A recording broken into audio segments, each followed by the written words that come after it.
Y hoy quiero compartir con ustedes un tema que se llama Fe para el propósito.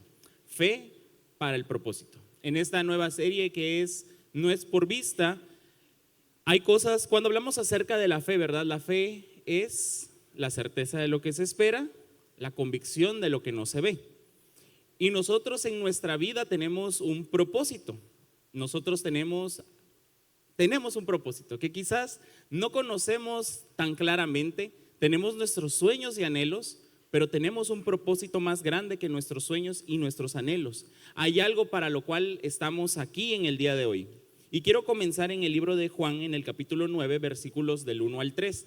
Y hoy, a diferencia de otras enseñanzas, no voy a usar tantos versículos para que podamos ir de poco en poco con la palabra.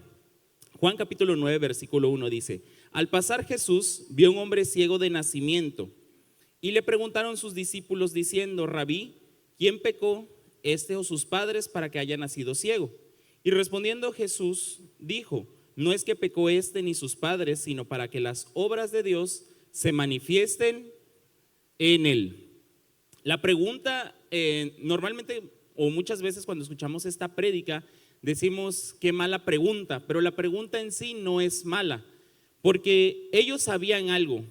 Recuerden que ellos como judíos conocían la Torá, conocían la ley. Y la palabra nos dice que la paga del pecado es muerte. Entonces, la consecuencia del pecado trae afecciones a nuestra vida, tanto físicas, espirituales, almáticas, que tienen que ver con nuestros pensamientos, nuestros sentimientos. La pregunta no está mal. Por eso Jesús no los regañó por hacer la pregunta, más bien les respondió a la pregunta y dijo: no fue que pecó él ni sus padres, sino para que las obras de Dios se manifiesten en él. Pero esa pregunta está limitada al conocimiento de lo que en ese momento ellos tienen. Ellos tienen un conocimiento. Tú tienes un conocimiento, tú tienes una base, tú tienes algo que ya sabes antes de conocer a Jesús, y ahora que conoces a Cristo Jesús también tienes una base de principios espirituales. Pero la fe va más allá de lo que solamente conocemos, y solamente podremos entender el propósito de Dios cuando nuestra mente se pueda expandir y ver más allá de lo que hoy sabemos. La pregunta no está mal. La pregunta es correcta: ¿quién pecó, este o sus padres, para que haya nacido ciego? Y Jesús le responde: no es que pecó ni este ni sus padres. Pero yo te pregunto, ¿será que no tenían pecado? ¿Será que no habían pecado realmente? Claro que estaban en pecado. Si conocemos la historia más allá de este ciego, el ciego estaba mendigando y estaba solo, pero sí tenía padres que los separaron de la casa, los sacaron de la familia. Una enseñanza que dio la pastora hace unas no sé cuántas semanas, pero la dio hace poco, y nos enseñaba a través de la palabra que esta familia, como judíos, llegó a una edad adulta de este joven y lo tuvieron que sacar porque era rechazado. Entonces, en el contexto que los discípulos le están preguntando, le dice: ¿quién pecó, estos o sus padres, para que haya quedado ciego? Y es que en la vida nosotros podemos tener el resultado de una vida de pecado que no precisamente es nuestra culpa. Es que Dios no gobierna en la vida de todas las personas. Dios no es el que gobierna nuestras vidas, si es que le has dejado que el Señor gobierne tu vida. Pero como Dios no es el que gobierna nuestras vidas, sino que es el enemigo el que está atacando, y la gente que vive en pecado, la consecuencia del pecado nos trae muerte. La consecuencia del pecado trae accidentes. Porque ahorita estamos hablando de los milagros y vamos a tener un martes de milagros, un martes de oración. Pero en el transcurso y en las historias y en los sucesos de la vida de las personas que se acercan a Jesús buscando un milagro, siempre está la pregunta: ¿por qué tuve que ser yo? ¿Por qué, si Dios es bueno, yo estoy enfermo? No sé si me estoy explicando. Porque esa es la pregunta que estos hombres están haciendo. ¿Quién pecó? ¿Por qué llegó a ese lugar? ¿Cómo es que está en esa situación? Si Dios es bueno, ¿por qué está en enfermedad? ¿Por qué nació ciego? ¿No lo amaba a Dios? No sé si me estoy dando a entender. Y Jesús dice: no es que haya pecado sus padres o que pecara él para que naciera ciego, porque no es el propósito de Dios. Sin embargo, las enfermedades son la consecuencia del pecado desde que Adán se separó de Dios por el pecado. Y así como el pecado entró por un hombre, también la muerte. Y la muerte pasó a todos los hombres por cuanto todos pecaron. Y la consecuencia del pecado de nuestros ancestros y de las generaciones y de nuestros alrededores nos causa que en este tiempo vivamos rodeados de enfermedades y de problemas en los cuales nos sentimos inmersos, en los cuales nos sentimos parte de desastres naturales que pasan, ahorita que vino el huracán, ¿verdad? Inundaciones, destrucción. Y uno dice, qué injusto, esto es injusto. Pero vemos de una manera limitada el amor y el poder de Dios, porque empezamos a juzgar a Dios por lo que nosotros vemos, y por lo poco que entendemos, pero no logramos dimensionar que más allá de todo, Dios siempre tiene un propósito. No sé si me estoy explicando. No es que pecaste tú, no siempre es que sea tu culpa. A lo mejor perdiste el trabajo y dices, pero ¿por qué perdí el trabajo? ¿Pero por qué perdí mi matrimonio? ¿Pero por qué mis hijos me salieron rebeldes? ¿Pero por qué no funcionó? ¿Pero por qué está pasando tal cosa? No siempre tiene que ser la consecuencia del pecado de uno mismo, pero todavía vivimos en un mundo de injusticias. Y sin embargo, Dios permite que todas estas cosas pasen porque detrás de todo siempre hay un propósito. Porque los hijos de Dios viven por propósitos. Porque todas las circunstancias Dios las utiliza para nuestro bien. Y es eso lo que quiero llevarte en este tema de fe. Hay una fe para el propósito, hay una fe para el proceso, hay una fe que nos lleva hacia el lugar donde nosotros queremos o Dios nos ha predestinado estar también. Por ejemplo, veamos la historia del rey David.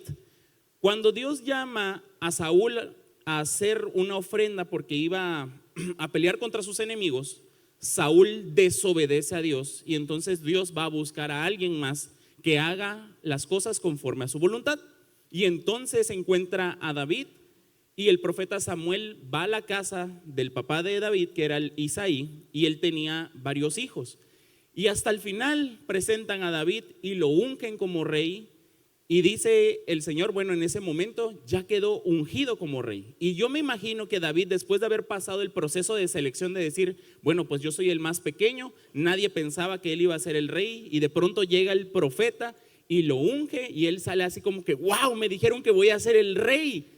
Pasé el filtro antes que mis hermanos. Pero ¿qué crees? Que al día siguiente no lo coronaron rey. ¿Qué pasó al día siguiente de que David fue ungido rey? Regresó a su lugar de trabajo porque él era pastor de ovejas. Fue ungido, pero no coronado, solamente fue ungido. Y entonces al día siguiente regresa a su lugar de trabajo y siguen pasando los días, hasta que un día llega un filisteo incircunciso, gigante, a retar al pueblo de Israel, y mandan a llamar a todo el ejército, y David estaba en su lugar de trabajo. Y de pronto el papá de David dice, quiero que le lleves comida a tus hermanos allá en la guerra.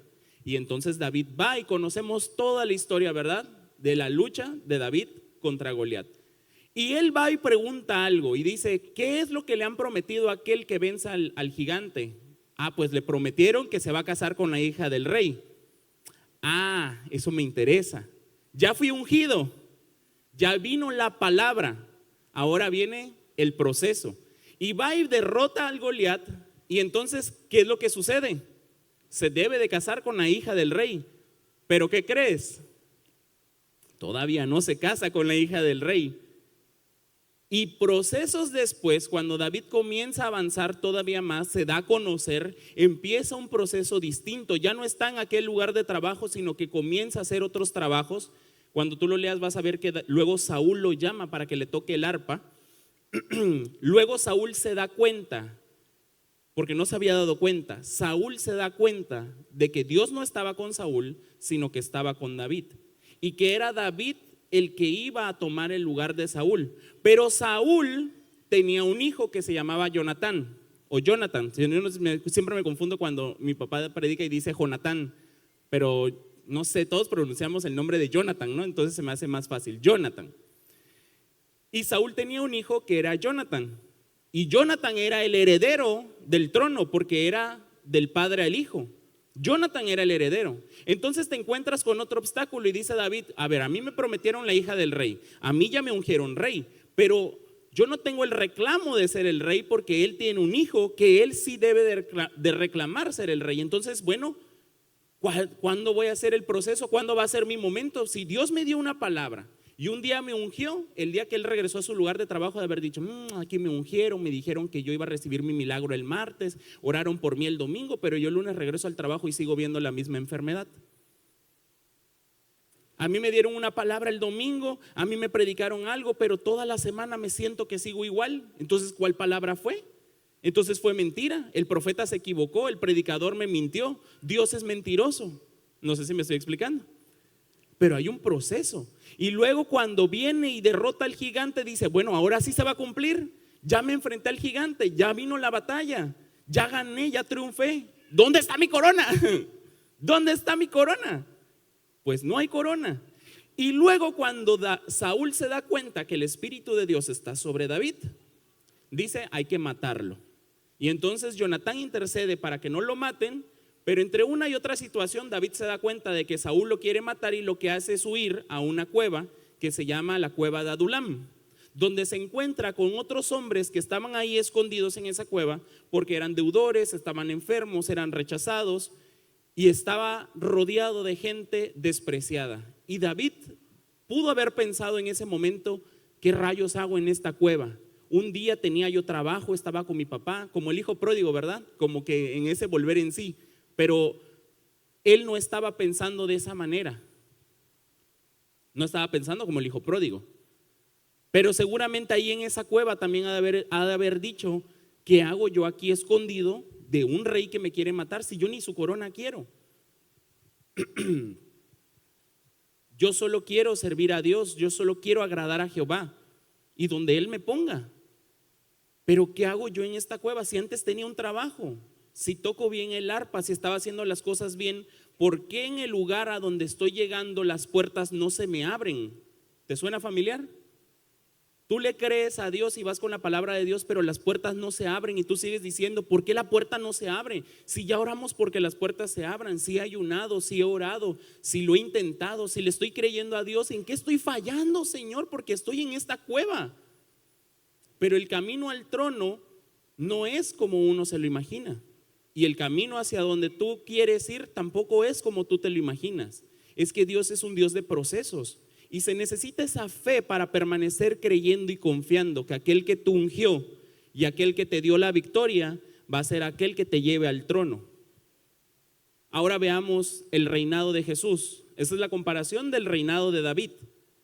En el reinado de Jesús, desde que Jesús nació, ya lo querían matar. Jesús nace en el pesebre. Jesús es la promesa. Y llega al pesebre y siendo bebé indefenso y sin poder defenderse, resulta que el rey Herodes dice, ¿dónde está aquel rey que ha de nacer? Porque yo también lo quiero ir a adorar mangos. Lo que quería era matarlo. Desde un bebé siendo indefenso, el propósito de Dios no era que muriera, era que muriera, pero no era su momento para morir ahí. No sé si me estoy explicando. Pero desde que nació, ya la muerte lo andaba rondando, lo estaba persiguiendo. Desde que tú naciste y desde hace mucho tiempo, el propósito para el cual Dios te trajo está en proceso. Dios no se ha olvidado de tu propósito y nada de lo que has vivido ha sido una consecuencia, una casualidad. Nada de lo que has vivido ha sido una casualidad. Quizás tú tienes un proyecto de vida, quizás tú piensas que tu vida es de una forma y que tú esperas llegar a tal lugar. Y a lo mejor piensas, este no era el trabajo que yo le pedí a Dios. Yo no siento que esté cumpliendo mi propósito aquí sentado. Yo creo que no es esto para lo cual estudié. No es esto para lo cual yo oré. Este no era el matrimonio que yo quería. Este no era el panzón que me prometieron. Esta no es la histérica que yo conocí, que era más dulce y amable antes. Esta no era la promesa que yo esperaba. Este no es la posición que yo quería. Este no era el lugar donde yo deseaba estar. Y de repente muchas veces sentimos en nuestra vida que estamos perdiendo el tiempo, que estamos perdiendo el camino, que hemos perdido nuestros sueños. ¿Lo has sentido en algún momento? ¿Has sentido que no estás donde deberías de estar? ¿Has sentido que deberías de haber hecho más, debiste haber logrado más, debiste haber hecho algo más? que solo habías perdido el tiempo. ¿Por qué no conocí a Jesús antes? ¿Por qué no invertí en esto? ¿Por qué no tomé tal opción? Y siempre sentimos que estamos equivocados. Pero detrás de toda esa historia no es por lo que tú ves, es la fe la que te va a sostener y te va a demostrar que detrás de todo eso Dios siempre ha estado trabajando y obrando en tu vida. El camino al trono de David no lo estaba esperando. El camino del trono del cielo tampoco lo estaba esperando.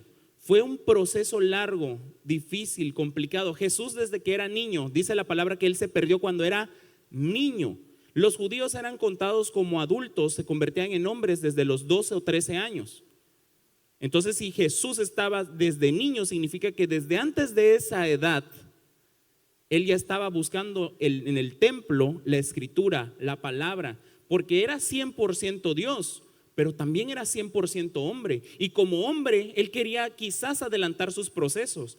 Motivado por sus impulsos todavía naturales, Jesús estaba en el templo y dijo: a mí me es necesario estar en los negocios de mi padre. Mientras más pronto termine la tarea, mucho mejor.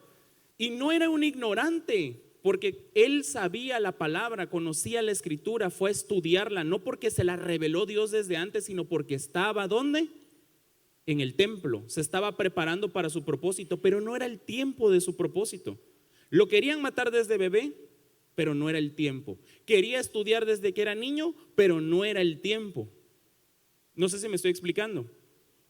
Y cuando llega a ser tentado por Satanás, las tentaciones que se le presentan a Jesús, vuelve otra vez con lo mismo. Si tú eres el Hijo de Dios, ¿cuántos años tuviste que esperar? Si tú eres el Hijo de Dios, dile a estas piedras que se conviertan en pan. ¿Cuánto tiempo has tenido que esperar para que este momento suceda? Quizás sus impulsos lo hubieran llevado como hombre natural a decir: sí, soy el Hijo de Dios, sí puedo convertir las piedras en pan. Pero todo el proceso naturalmente le sirvió para poder sujetarse y someterse a Dios. No sé si me estoy explicando. Porque no era lo que él sabía, porque lo sabía desde hace mucho tiempo. Es que cada proceso le llevó a madurar para llegar a su momento. Y todo lo que tú estás pasando te lleva a madurar para llegar a tu momento, te lleva a madurar para llegar al proceso. A ti no te está esperando el título de el jefe de la compañía, el coordinador de la empresa, el gerente de tal lugar. A ti no te está esperando el título de presidente municipal. Pero Dios te está llevando por un proceso para que llegues al lugar que Él tiene predestinado para ti. Porque tú naciste con un propósito. No es quién pecó, si o tus padres, si pecaste tú o pecaron tu familia o pecaron tus papás. No es eso. Es que Dios te trajo a este tiempo para que veas la gloria de Dios en tu vida, para que veas el poder de Dios en tu vida. No te está esperando afuera ese título, no te está esperando allá afuera ese lugar, no lo están reservando para ti. Tú tienes que ir a tomarlo. Y no vas en el camino equivocado, porque desde que estás caminando en las cosas de Dios, estás en el camino correcto. Estás caminando donde deberías de caminar. Vamos a ir a Romanos capítulo 12, versículo del 2 al 3. Romanos capítulo 12, verso 2 al 3. Dice: no os conforméis a este siglo, sino transformados por medio de la renovación de vuestro entendimiento. No nos conformemos a lo que hoy creemos, a lo que hoy sabemos. Para poder llegar al propósito tenemos que renovar y transformar nuestro ¿qué? ¿El qué? El entendimiento. Di conmigo: entendimiento. Yo tengo que cambiar mi entendimiento. Lo que yo sé, lo que Jesús sabía, lo que David sabía, no era suficiente. Lo que los discípulos le preguntaron a Jesús: ¿quién pecó, este o sus padres? ¿Tenían razón o no tenían razón? Tenían razón, la pregunta era válida, pero no podían entender, que el propósito de Dios era mayor que el conocimiento que tenían de la consecuencia del pecado. La paga del pecado es muerte, pero la dádiva de Dios es vida eterna en Cristo Jesús. Hay algo mayor que lo que nosotros entendemos. Sabemos ciertas cosas y conocemos algunas cosas, y por esas mismas cosas juzgamos. Por eso David dijo: oye, a mí me ungieron como rey y yo no veo la corona. Oye, yo ya vencí a Goliat y yo no veo la corona. ¿Cuándo me van a dar mi corona? Otra vez con lo mismo, ¿verdad? Pan con lo mismo. Pero hay que renovar el entendimiento y eso solo lo podemos renovar cuando estamos en la presencia de Dios, caminando con Dios para poder comprobar la voluntad de Dios, que es buena, agradable y perfecta. Solo cuando caminamos, a lo mejor estás viviendo esos procesos en los que dices, yo no entiendo por qué, si ya oramos porque se abran las puertas, no se abren las benditas puertas. Si yo ya oré porque sane, yo no entiendo por qué no sana. Yo no entiendo por qué no recibo mi milagro. ¿Será que estoy pecando? ¿Será que no he pecado? ¿Será que yo estoy mal? Y no estamos entendiendo que el propósito de Dios es mayor. Todavía no lo alcanzamos a ver porque nuestra visión es limitada y andamos todavía por lo que vemos, no por la fe. Mira que sigue diciendo verso 3. Digo pues, por la gracia que me es dada, a cada cual que está entre vosotros, que no tenga más alto concepto de sí que el que debe de tener. Yo les digo, nadie tenga más alto concepto de sí que el que debe de tener. Sino que piense de sí con cordura, ¿conforme a qué? A la medida de fe. Pablo le hace una exhortación a la gente, a los convertidos, a los cristianos, a los creyentes, y les dice algo: tienen que renovar su entendimiento. Tenemos que renovar el entendimiento para poder comprender la voluntad de Dios en cada proceso. Pero también quiero que ustedes tengan en cuenta algo: no tengas un más alto concepto de ti mismo. Y el más alto concepto de ti mismo no se refiere solamente a que tú te veas como mayor, sino también como inferior. Porque nuestro concepto muchas veces es demasiado extremista. A veces creemos que lo podemos hacer todo, hasta lo que no deberíamos de hacer. Porque yo puedo, porque yo tengo las palancas, porque yo tengo los contactos. Y las puertas se cierran porque creíste más bien en ti y no en Dios. Porque tuviste un alto concepto de ti mismo. Porque tú creíste que con tus fuerzas lo ibas a alcanzar. Porque yo soy lo suficientemente inteligente para presentar los exámenes y los psicométricos y a mí me van a abrir las puertas en las empresas. De repente pecamos de esa soberbia porque tienes más alto concepto de ti mismo, porque confiaste más en tus fuerzas humanas. No sé si me estoy explicando. Pero Pablo también dice, no tengas más alto concepto de ti mismo, y se refiere a no tener tampoco en una extrema inferioridad tu propia vida, porque a veces nosotros vivimos con el peor concepto diciendo, es que yo nunca voy a poder porque yo nací pobre, porque yo no tengo esa inteligencia, es que yo no tengo gracia, yo no tengo esa facilidad de palabra, yo no tengo contactos, yo no tengo amigos, y de repente tu concepto de ti mismo está pero por el suelo. Dios tiene fe en ti, pero tú no tienes fe en ti mismo. Hay gente que tiene fe en sí mismo y consigue las cosas que está esperando porque se atrevió a creer, aunque sea en él mismo, pero se atrevió a creer. Ya si lo sostiene y cumple su propósito, esos son otros 5 pesos, ¿verdad? Porque hay gente que logra lo que se propone, pero pierde muchas cosas para llegar a ese lugar. ¿Sí o no? Y lo sabemos. Pero a veces nosotros también estamos casi dispuestos a perder todo por alcanzar propósitos que no son los que Dios tiene para nuestra vida. Hay quienes tienen el concepto de sí mismo tan abajo que Dios está ahí constantemente dándote palabra y dándote palabra. Tú eres mi hijo amado. Yo te saqué de lo vil y lo menospreciado para avergonzar a lo sabio y a lo entendido del mundo. Y todavía seguimos, es que yo soy pobre, yo me hice pobre para que tú seas rico. Es que yo soy el más chico, los más pequeños serán los más grandes en el reino de Dios. El mayor sirve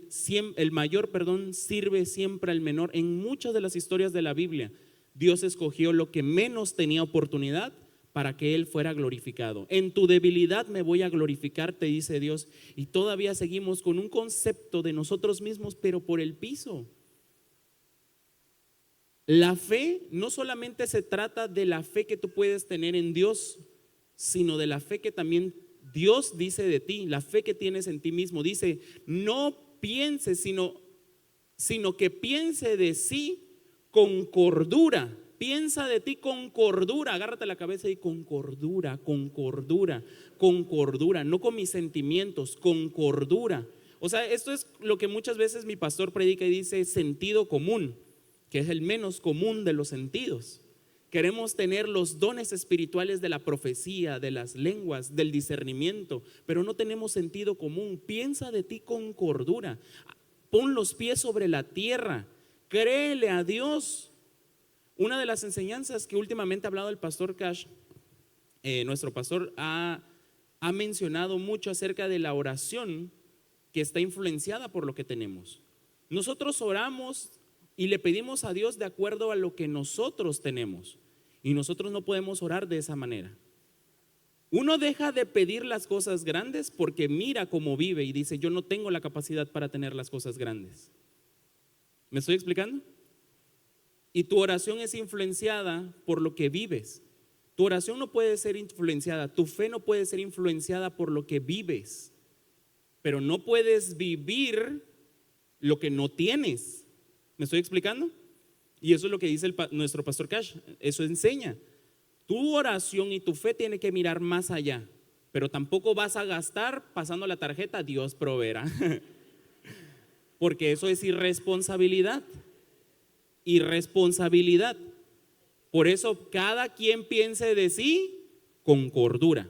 Yo tengo que tener fe para lo grande, yo tengo que tener fe para el trono, yo tengo que tener fe para lo que viene, pero tengo que seguir con cordura y pensar qué me va a llevar a poder alcanzar lo que yo quiero.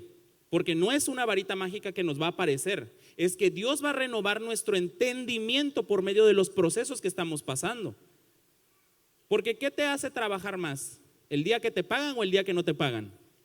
El día que cierran los salarios, el día que se paran las finanzas, el día que posponen tu pago, el día que te corren del trabajo. Ese día, mira, uno se pone pilas al trabajo, ¿sí o no? Ese día empiezas a buscar, ahorita vamos a hacer tortas y vamos a salir a vender, pero sin dinero no podemos estar. Cada proceso nos lleva a avanzar, y si de todos los procesos que has vivido no te han enseñado a avanzar, entonces algo nos está haciendo falta, ¿verdad? Cada reto que hemos llevado como iglesia, cuando estamos haciendo ventas, cuando estamos haciendo kermés, cada uno de esos retos implican no solamente lo que sembramos por amor a esta casa, sino que implican para nosotros el salir de nuestra zona de confort. Quebranta nuestra mente y nos dicen: sí lo puedes hacer, si puedo conseguir para sembrar, ¿cómo no voy a conseguir para mi casa? No sé si me explico. Pero no lo vemos como esa oportunidad que tenemos, porque nuestro entendimiento sigue estando sobre lo que vemos terrenalmente. Nuestra visión sigue siendo corta y no aprovechamos esas olas de decir: oye, ¿sí soy bueno para vender después de todo? ¿Me estoy explicando? Entonces dice el Señor: no tengas, dice el apóstol Pablo, piensa de ti con cordura, conforme a la fe que Dios repartió a cada uno. A todos nos ha dado fe. Ahora, la fe tiene que ver con creer en Dios y creer en lo que tú tienes también. Es creerle a Dios lo que Él dice de ti. Cuando Dios llamó a Moisés, ¿qué le dijo Moisés? ¿Cómo voy a liberar yo a este pueblo si soy malo para hablar? Pero tenía la pasión, porque él se fue, él huyó al desierto, porque cuando un egipcio mató a un judío, a un hebreo, Moisés se molestó y lo mató a él. Lo estaba maltratando, perdón. Moisés se molestó y mató al egipcio. La pasión la tenía, pero no tenía las herramientas, ni tenía la guía, ni tenía a Dios, pero tenía una pasión, tenía ganas de hacer algo, tenía ganas de liberar al pueblo hebreo. No sé si me estoy explicando. Y cuando Dios le dice: eso que tú sientes, eso que tú tienes, yo lo quiero utilizar porque te quiero que se cumpla tu propósito. Quiero que se haga aquello que tú soñaste, aquello que tú sentiste cuando eras el hijo adoptivo de Faraón, pero sentías compasión por ese pueblo que estaba siendo atormentado y humillado. Esa pasión, ese sueño, no lo he olvidado. Yo quiero que se cumpla, yo quiero que se haga, pero no de la forma en la que tú quieres, porque Moisés lo hizo con sus fuerzas y por eso terminó huyendo. Cuando Dios lo llamó para cumplir el propósito para el cual él había nacido. No sé si me estoy explicando. Hay una pasión dentro de ti, hay algo que te apasiona, hay algo que tú quieres, y Dios no se ha olvidado de tus sueños, pero no se van a cumplir como tú querías, se van a cumplir para glorificar a Dios. Mateo capítulo 14, verso 25 al 31. Mas a la cuarta vigilia de la noche, Jesús vino a ellos andando sobre el mar. Y los discípulos, viéndole andar sobre el mar, se turbaron diciendo: un fantasma. Dieron voces de miedo, pero enseguida Jesús les habló diciendo: tened ánimo, yo soy, no temáis. Entonces le respondió Pedro y dijo: Señor, si eres tú, manda que yo vayas a ti sobre las aguas. Y él le dijo: ven. Y descendiendo Pedro de la barca, andaba sobre las aguas para ir a Jesús. Pero al ver el fuerte viento tuvo miedo y comenzando a hundirse dio voces diciendo: Señor, sálvame. Al momento Jesús extendió la mano, asió de él y le dijo: hombre de poca fe, ¿por qué dudaste? Y esa pregunta que le dice Jesús, ¿por qué dudaste? En ese momento Pedro estaba tragando agua salada. No tenía fuerza, ni ánimo, ni ganas de responder, ¿verdad? Pero quedó escrita para que hoy la podamos responder. ¿Por qué dudaste? No le dijo que no tenía fe, dijo: tuviste poca fe. La fe lo hizo caminar sobre las aguas, pero ¿por qué? ¿Qué fe le hizo caminar sobre las aguas? Sabemos que por fe caminó, pero ¿la fe en qué? Cuando los discípulos vieron a Jesús dijeron: un fantasma. Y Pedro dijo: si eres tú, manda. Tú hoy estás aquí y tú puedes ver a Dios como un fantasma, como un ente sobrenatural del que todos hablan, el amigo imaginario del pastor Héctor Santos. Tú puedes ver un fantasma. El día que empiezan a venir los vientos, las mareas, y empiezas a gritar: Señor, sálvame. ¿Cuál? El que ves como un fantasma no te va a salvar. No sé si me explico. Tú puedes ver a Jesús como un fantasma, como alguien disperso, lejano, turbado por ahí, que de repente sientes que oras pero no te escucha. Nunca vas a caminar sobre las aguas porque estás como los discípulos. Los discípulos tenían conocimiento, pero no se había renovado su mente. No sabían lo sobrenatural, no sabían caminar en lo sobrenatural. Conocían a Jesús, entendían a Jesús, sabían cuál era la palabra y las enseñanzas, pero todavía no los llevaba a dar un paso fuera de la barca, porque no tenían bien claro quién era Jesús. Tú estás aquí, tú hablamos de Dios, te predica de Dios, pero quizás tú todavía no has conocido realmente a Dios. Todavía no has experimentado el poder de Dios. Conoces el carácter de Dios, pero no conoces la realidad de Dios. No conoces su corazón.